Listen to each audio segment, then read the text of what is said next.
Big boss 19 संपलं, पण तानिया मित्तलचं घर काय अजून सापडलं नाही. तिची आठवण काढायचं म्हणजे की ही बिल्डिंग पाहून मला नेहमी आता तिचीच आठवण येते. पण मी काय म्हणणार नाही की ही बिल्डिंग माझी आहे म्हणून.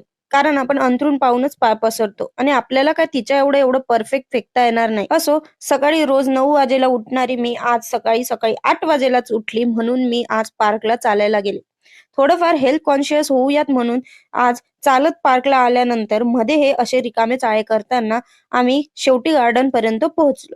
गार्डनला पोहोचल्यानंतर खिशातून मोबाईल बाहेर येणारच आणि इथलं अलौकिक सौंदर्य टिपत असताना हे बाबा मध्येच पचकले आणि व्हिडिओची पूर्ण वाट लावली आणि राहिलेली कसर ह्याने पूर्ण केली. आणि हेल्थ कॉन्शियस होण्याच्या नावाखाली आम्ही आज सकाळी कधी नव्हे ते 8 वाजेला उठून गार्डनला आल्यानंतर इथलं हिरवगार गवत आणि थंडगार वारा पाहून आम्ही इथे टेकवून बसलो. खरं तर स्क्रीन फ्री टाइम घेण्यासाठी आलेले मी उद्याच्या रील साठी स्क्रीन फ्री डेचं शूट घेत बसली होती. अगदी स्पोर्ट पर्सन होऊन जाऊयात असा जोश आल्यानंतर बॅडमिंटनच्या खेळास शुभारंभ होताच पहिल्या डावातच पहिलं शटल योगा करणाऱ्या काकाच्या टपलीवर जाऊन पडलं आणि हे पाहताच आम्ही गपचूप तिथून पळ काढला. सकाळी सकाळी पार्कला फिरवण्यासाठी आणलेल्या पाळीव कुत्र्याचं लक्झरियस लाईफस्टाईल पाहून आम्ही जरा वेळ खोळंबलोच.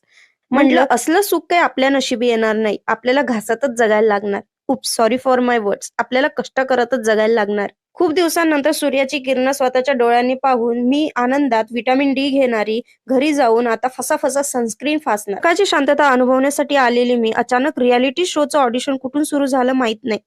अरे पुढे येताच पाहते तर काय, इथे महाराष्ट्राची हास्य जत्रा भरली आहे. आता सई आणि प्रसाद ओक यांचा पत्ता साफ करून यासाठीच्या ग्रुपवाल्या आजोबांना जज्ज म्हणून पाठवायला एवढ्यातच मला एक नवीन आणि विचित्र गोष्ट आढळून आली. हे स्केलेटन इथं झुल्यावर किंवा एक्सरसाइज मशीनवर काय करतंय ह्याचा विचार करते तेवढ्यातच हे खोड मला नवीन दिसून आलं.